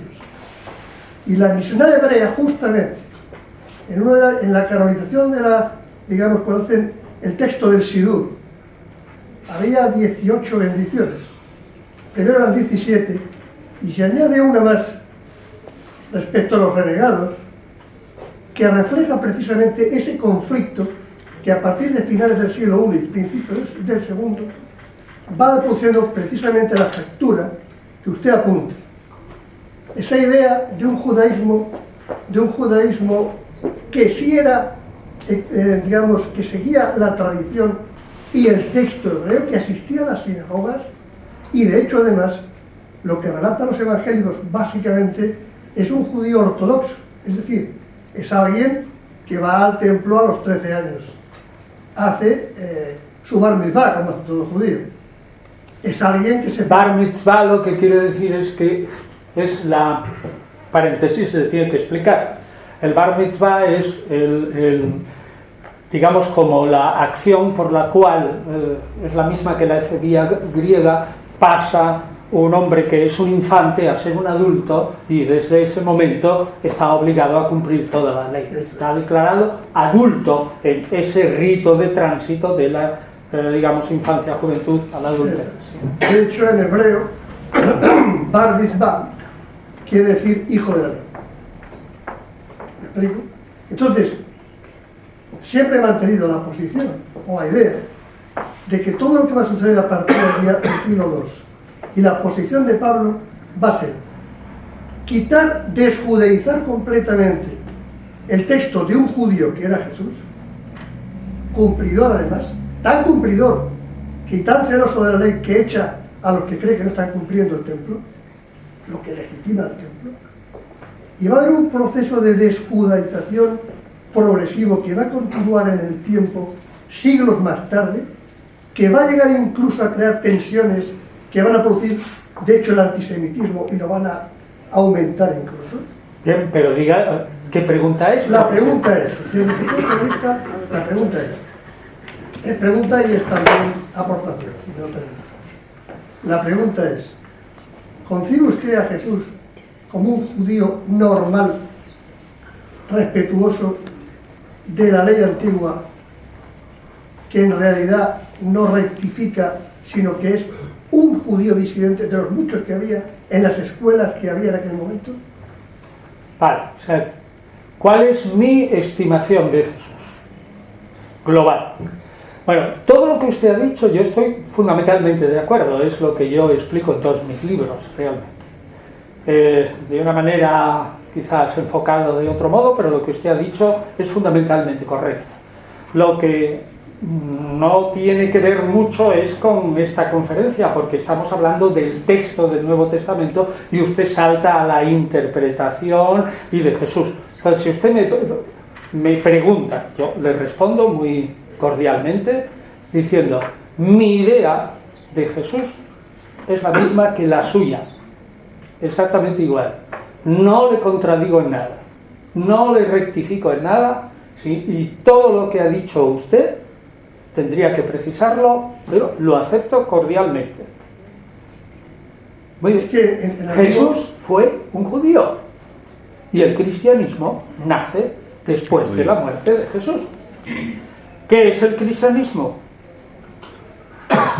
La teología sobre Jesús que hacen los seguidores de Jesús después de la muerte de Jesús. Pero esa teología, como dicen los Hechos de los Apóstoles, y estaba usted citando 2:45, Hechos 2:45, que dice, y la primera comunidad vivían juntos, visitaban asiduamente el templo y se pasaban el día y rompían juntos el pan. Ese es el texto. Estaban formando una unidad y eran totalmente judíos, porque estaban asiduamente en el templo y no hacían nada más que rezar para que viniera el Mesías la segunda vez. Vale, entonces resulta que es que lo que pasa es que los seguidores de Jesús se dividen en dos secciones. Y, como dije antes, la sección más primitiva, más fiel a ese Jesús que nunca rompió el marco del judaísmo ni quiso fundar nada, porque el cristianismo, como digo, se funda después de la muerte de Jesús y es una reflexión sobre Jesús. Lo que digo es que la inmensa mayoría de esos judíos ortodoxos, que eran judíos y además creyentes en el Mesías, a eso se los liquidó el Imperio Romano. Y los que quedaron eran judíos helenizados que pasaron bastante rápidamente, muy lejos de Israel, pasaron rápidamente a un judeocristianismo teñido de paulinismo, porque les era mucho más fácil. Ahora, no fue liquidado totalmente, de ningún modo, si no, no tendríamos restos de 6 o 7 evangelios judeocristianos que duran hasta el año 250. Y además nombres de evangelios judeocristianos, no ya restos, tenemos hasta una docena o 15. Es decir, lo que usted dice, siguieron también, pero no tenían peso específico. Ahora, algunos sí, por ejemplo, entre el 230 y el 250, estos judíos, muy judíos, que además creían en el Mesías, escriben una novela muy gorda, que se ha conservado en griego y en latín, que la conocemos como homilías pseudo-clementinas o novela de Clemente. Y la novela, el núcleo es Pedro, un judío, seguidor de Jesús y muy judío, que lucha contra Simón Mago, un Simón Mago que se parece en algún aspecto a Pablo y que luchan entre ellos de una manera feroz y que gana Pedro. Y eso se hace en el 230. Es una novela que entre el original griego y la recepción latina, pues tiene 1000 y pico páginas. 1200 fácil, y que está pendiente de ser editada como cuarto volumen de los Hechos Apócrifos de los Apóstoles, que hemos comenzado Gonzalo del Cerro y yo, y que ya vamos en el tercer volumen terminado, y vamos por la página 2860, pero nos falta esto, porque lo tenemos ya traducido y anotado. Pues bien, ese judeocristianismo que ha hablado nuestro preguntante, no sé su nombre, Aarón Moreno. Aarón, ya me lo dijo antes, es verdad, pero no lo recordaba. Aarón, pues efectivamente es así, pero perdió peso específico en la Iglesia.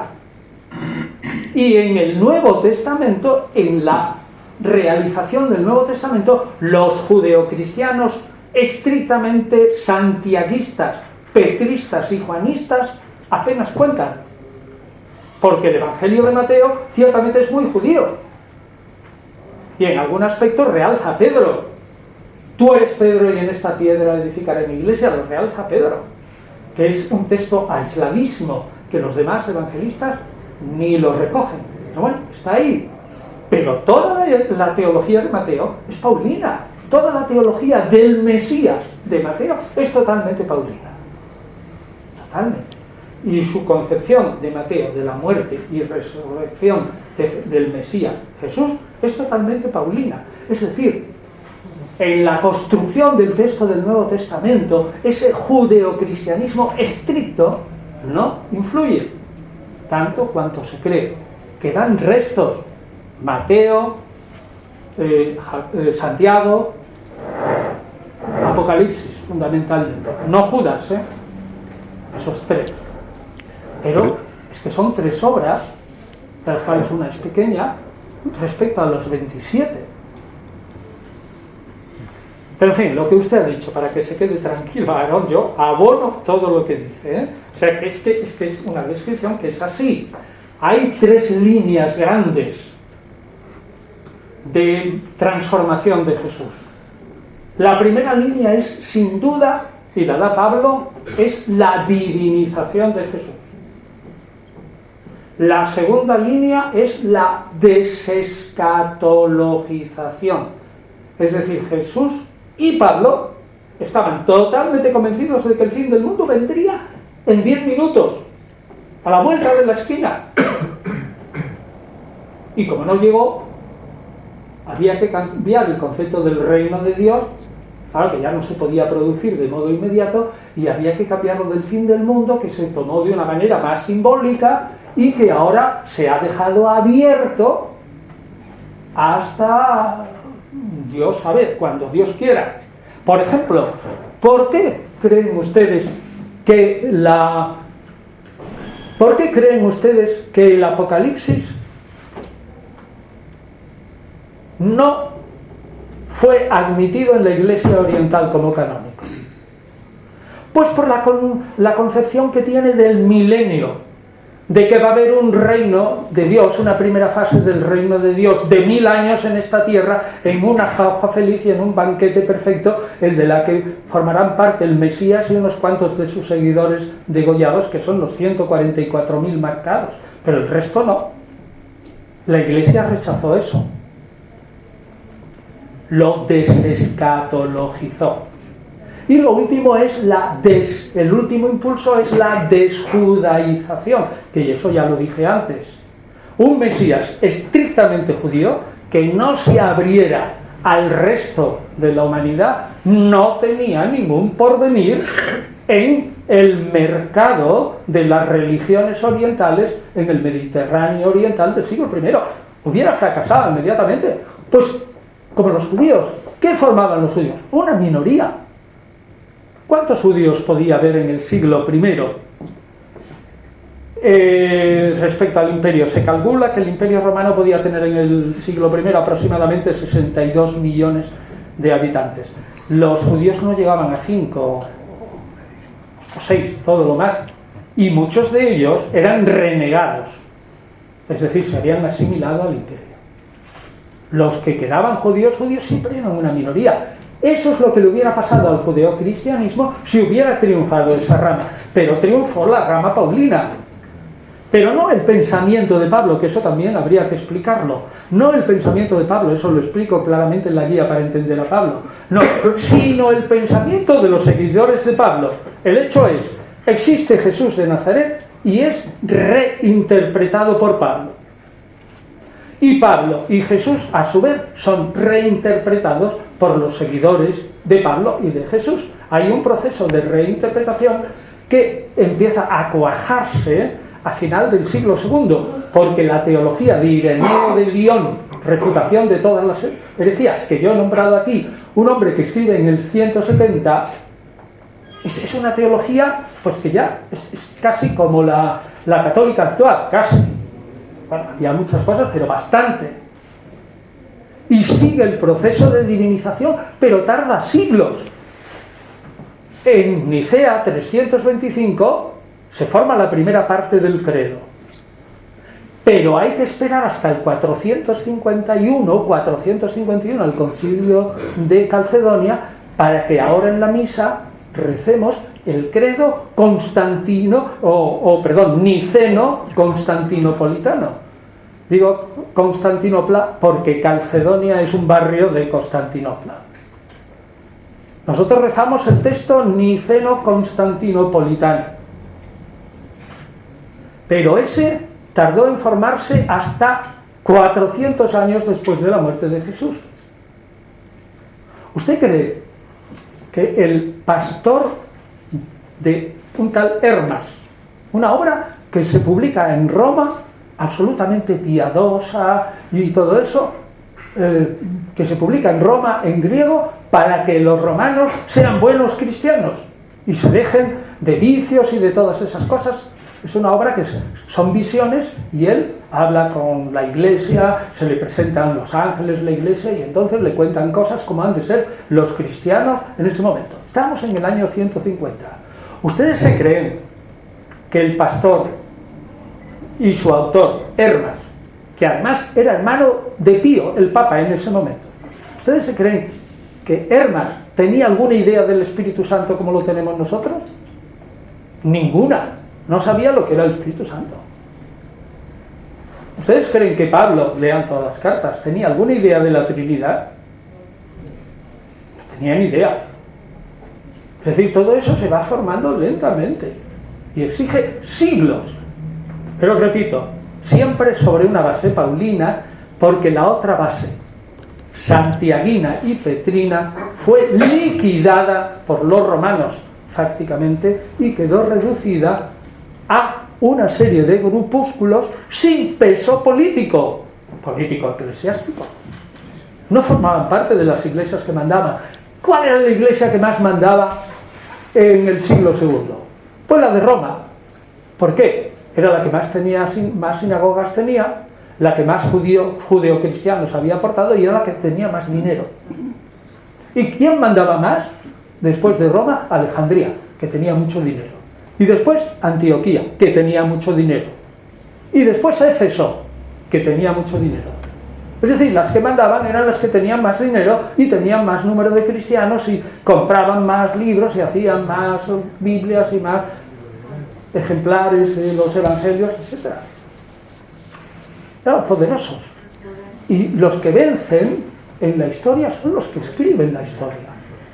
Y el Nuevo Testamento es el producto del cristianismo que venció. Ahora bien, el cristianismo de hoy, que tiene tantísimas confesiones, a lo mejor pongan ustedes que confesiones importantes puede haber, tres ramas, ¿no?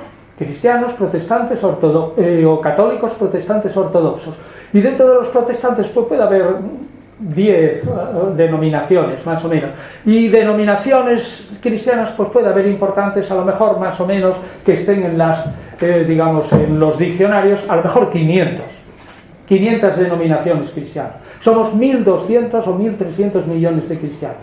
El 99,9% de los 1.200 millones somos paulinos. Dependemos de Pablo. No dependemos de lo que ha quedado del judeocristianismo, cuya teología sí está en la novela de Clemente. Ahí sí que tenemos teología, pero es del 230 al 250. Ya se había formado, ya estaba Orígenes, que ya tenía una gran teología cristiana, ya estaba el cristianismo caminando hacia Nicea a toda velocidad. Estaba muy bien formado. Repito, no había peso específico político eclesiástico para esos judíos. Y por lo tanto, en la historia han quedado marginados. Y siguen hoy. Hoy hay judíos mesiánicos y hay judeocristianos que creen en el Mesías. Siguen hoy. Pero son una mínima minoría. Mínima. Todos somos paulinos. Una pregunta, si ha terminado usted, ¿no? Alto. Antes que nada, dar las gracias, es un honor tenerle aquí y a ver si me he enterado bien. La versión esta que nos han legado de Nestle Alan es la que de la que mismo bebemos todos, y desde el año 200 comenta usted que no ha variado en un 90%. ¿Es correcto eso? ¿Me he enterado bien? Mi pregunta viene a referirse si en el concilio de Nicea hubo una furga, ¿no? Una diatriba con respecto a Arrio. Claro. Pero no se tocaron las escrituras. Hay una confusión con lo del concilio. Bueno, primero os respondo. Me refiero a que este Nestle Alan probablemente reproduce el texto que había en el 200. Y por lo tanto es muy posible que fuera el texto más o menos que tenían los padres que estaban en Nicea. Ahora bien, habrán oído, y está el libro ahora de Fernando Conde Torrens o algo así, con el título pomposo, año 303 se inventó el cristianismo. Mire, es una majadería de tal calibre que yo no sé cómo está teniendo éxito por ahí. No conservamos las actas del concilio de Nicea. Lean ustedes el capítulo, si tienen ocasión, de mi libro Cristianismos derrotados, el capítulo sobre el arrianismo. Ahí pongo lo que conservamos del concilio de Nicea. Parte del credo, no conservamos nada más que una declaración contra Arrio, otra declaración pequeñita contra Arrio y algunos restos de cartas de Arrio. No tenemos las actas del concilio de Nicea. ¿Cómo voy a decir yo que en el concilio de Nicea se hizo tal y más cuanto? A ver, documentos. Un historiador no inventa porque le da la gana. Un caso, como me pasaba a mí hace poco. Oiga, es que usted no considera la posibilidad de que Jesús pudiera haber sido un reencarnacionista porque Jesús estuvo en la India y usted no lo considera. Y yo digo, oiga, ¿cuándo estuvo Jesús en la India? Y dice, es que muchos lo dicen. Muy bien, ¿de cuándo son esos documentos? Ah, no sé, pues yo sí lo sé. Notovich y otros son del siglo XIX. Yo me voy a creer documentos del siglo XIX para cambiar la imagen que yo tengo del cristianismo con documentos que vienen a lo mejor, bueno, y seguro, del año 51, la primera carta de Pablo, Pablo del 51 al 58, y un Nuevo Testamento que hacia el 130 estaba todo escrito, o 135. Voy yo a cambiar porque el señor Notovich me diga que Jesús fue a Cachemira. Anda, no diga tonterías, eso es una tontería. Nosotros trabajamos con hipótesis, con textos. Pues en Nicea no hay textos, no hay actas. Todo lo que dice el Código Da Vinci es mentira. Se lo ha inventado todo. No hay actas.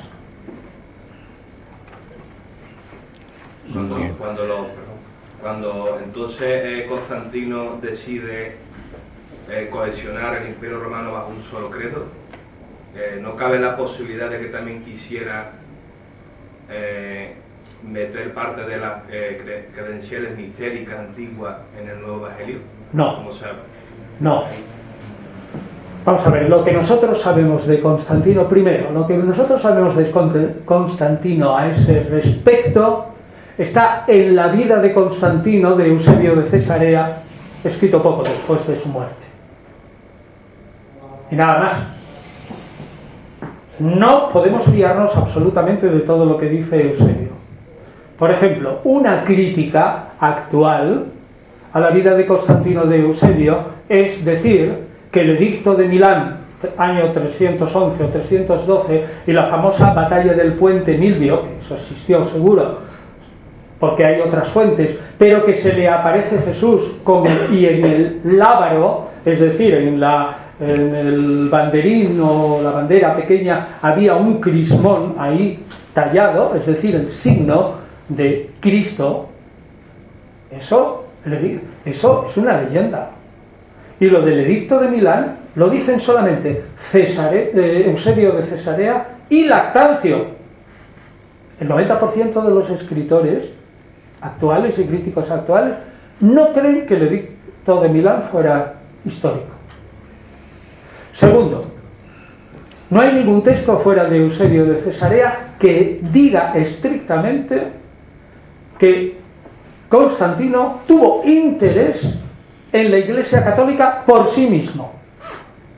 No, tuvo intereses políticos porque cayó en la cuenta que dentro del montón de religiones que había en el imperio, un 20% estaba muy unificado. Y digo, si yo consigo los votos del 20%, sobre todo ahora que yo soy ya César y emperador de Occidente, pero que todavía no he sido votado en el Oriente, y mando a mi madre, Helena, a repartir dinero en todos los obispos orientales para que ellos reúnan a sus fieles y me voten a mí como emperador, evidentemente lo que está haciendo es un uso político de una institución religiosa para sus fines políticos. Tercero, no hay ningún solo documento que nos diga que Constantino se convirtió jamás al cristianismo. Ni siquiera se bautizó in articulo mortis. Ni siquiera.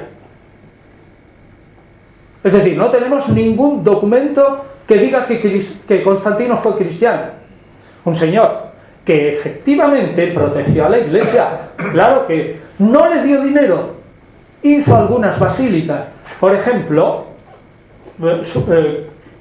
él empezó a construir basílicas en Roma que luego naturalmente sus hijos, por ejemplo, la Basílica Vaticana y la Basílica Lateranense de San Juan de Letrán. Ciertamente esas son fundaciones in nuce constantiniana, y son la del Santo Sepulcro también in nuce en el núcleo constantiniano. Lo que dio Constantino a la Iglesia no fue dinero, sino exenciones fiscales, honores a los obispos, pero no hizo muchas donaciones. La donación constantiniana, que ese es un documento falsificado también, es del siglo VI aproximadamente, también es un falso. Es decir, de Constantino la mitad o menos. Y de lo que diga Eusebio sobre Constantino, pónganlo siempre entre paréntesis. Es hagiografía. Evidentemente Constantino tuvo algún sentimiento espiritual.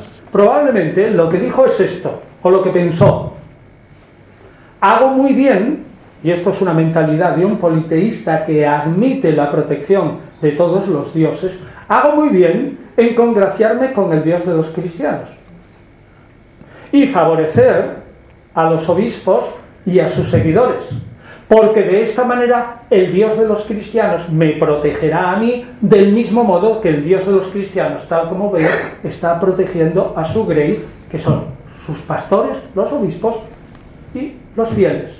Eso sí fue lo que pensó Constantino. Yo compro la protección del Dios cristiano.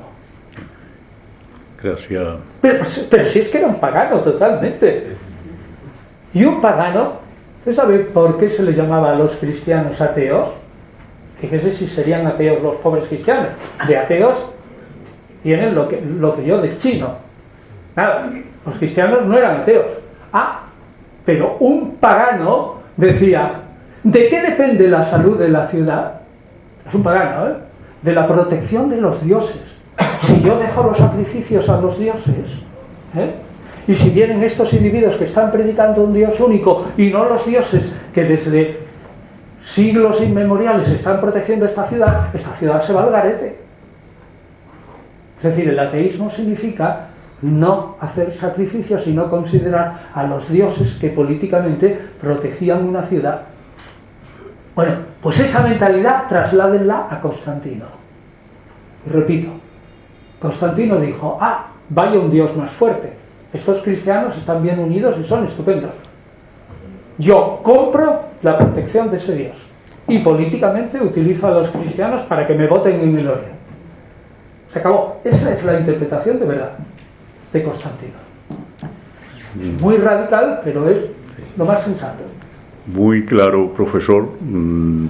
Estamos todos embelesados, creo, escuchándole. Y yo le pregunto a la señora que tengo a mi izquierda, ¿tiene usted algo que decir, por favor? Yo sí, yo estoy encantada. Es una conferencia magnífica. Tengo una pregunta. Hable alto para que le oigan. Tengo una pregunta, don Antonio. Darle las gracias a todos vosotros y por supuesto a don Antonio, me tiene igualmente enmerezada, como dice el tesorero.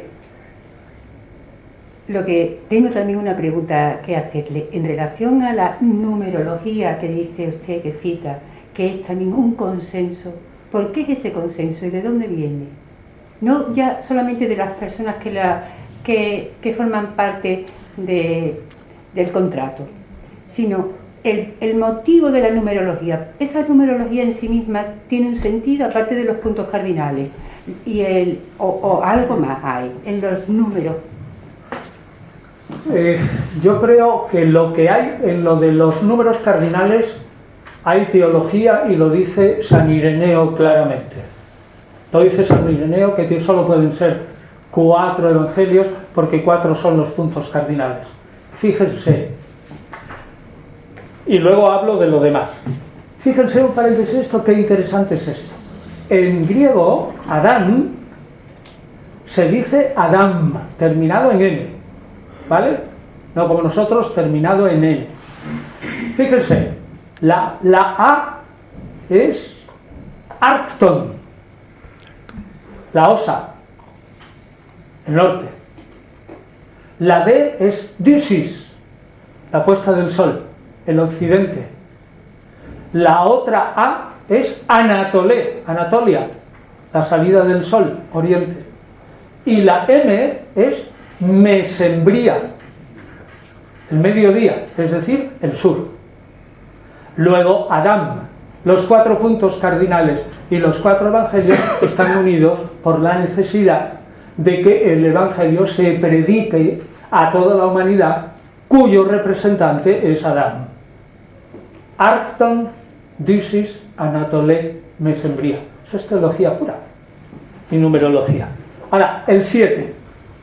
A mí no me cabe la menor duda de que el desconocido editor que a principios del siglo II manipuló, para nuestra desgracia, como filólogos, si nos hubiera dejado al Pablo auténtico y hubiéramos tenido más cosas, no nos tendríamos ahora que romper la cabeza. ¿Por qué actuó ese hombre? No lo sabemos. Pero que actuó bajo la idea de que el 7 era un número perfecto, es evidente. Y que cuando se consiguieron 13 cartas, fíjense, 7 más 6, y faltaba una, para llegar a 7 más 7, 14, se añadió la epístola a los hebreos, que de Pablo, bueno, es una epístola importantísima por la teología en el Nuevo Testamento, pero no es de Pablo, ni ningún discípulo seguidor suyo. Pero bueno, así se conseguía 7 más 7.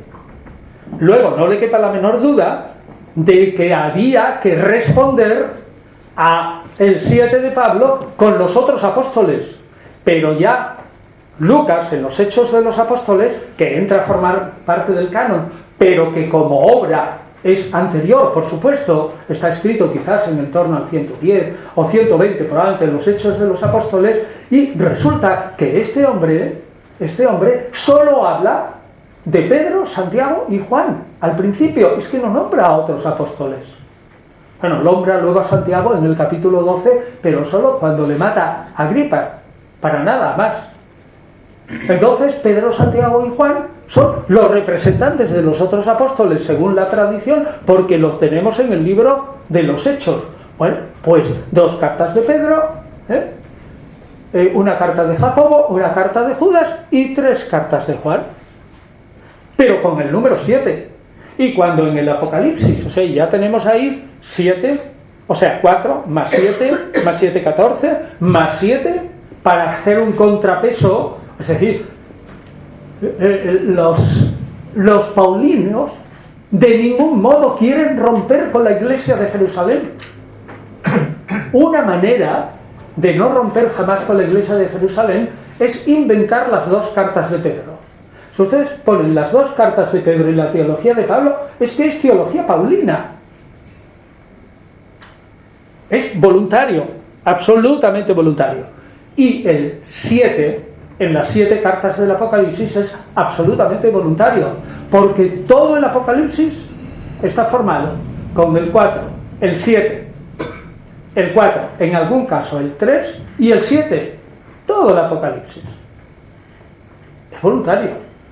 Es decir, los antiguos cristianos eran hijos de su tiempo y creían en el poder de los números. Un caso. En el capítulo 17 del Apocalipsis, en el versículo 10, cuando dice el autor del Apocalipsis, que no sabemos quién es, sabemos el nombre, pero nada más. Cuando dice, la lista de los emperadores, que son 8, no dice los nombres, al final hay uno que es herido, sana, y dice, este que es herido, sana y revive, es naturalmente Nerón, ¿no? Dice, su número es 666. El que tenga inteligencia, que descubra cuál es el número de la bestia, porque Nerón es el Imperio Romano, y el Imperio Romano es la bestia que ayuda a Satanás para derrocar al Mesías. Eso es voluntario. Es decir, cuando Mateo hace su genealogía de Jesús en el capítulo 1, lo hace con 3 grupos de 14 generaciones. El número 14, puesto en hebreo, da David, quitando naturalmente la I, que esa no se cuenta, solo se cuenta en hebreo las consonantes. David, es decir, que está jugando con la numerología. Los cristianos primitivos creían totalmente, como buenos judíos, gran parte de los autores del Nuevo Testamento son judeocristianos, estamos hasta el 130, como digo, creían perfectamente en los números, hasta hoy. La numerología, poniendo las consonantes de la Biblia así o asá en distintas páginas, sacan unos nombres que, actuando por medio de otros procesos cabalísticos, te dicen lo que antes de Hitler, lo que iba a hacer Hitler, el fin del mundo y todas las cosas. Hasta hoy los judíos son así. Pero los cristianos, que eran judíos al principio, pues creían en los números. Además, Dios había hecho el mundo según números. Y Platón, un gran filósofo, estuvo convencido al final de su vida que realmente la esencia de todo era los números, el 1 y la continuación. Es decir, la numerología es absolutamente consciente y positiva. Por eso yo digo que ahí hay actos de política eclesiástica positiva con un mismo espíritu, pero que no podemos deducir nada más que eso, porque no ha quedado ningún documento de la iglesia primitiva, ninguno.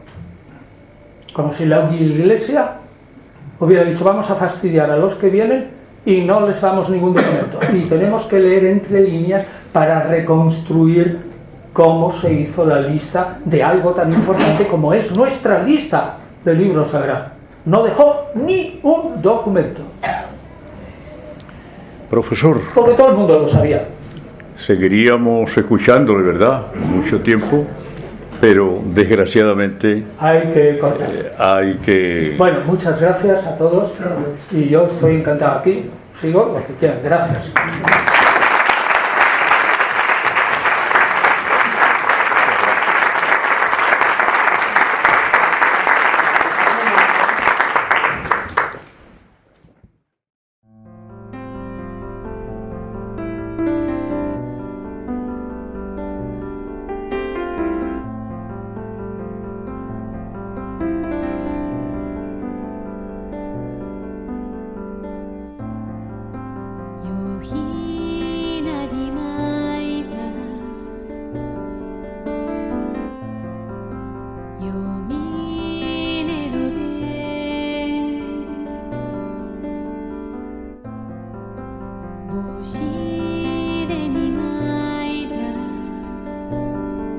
Nedi mi vale di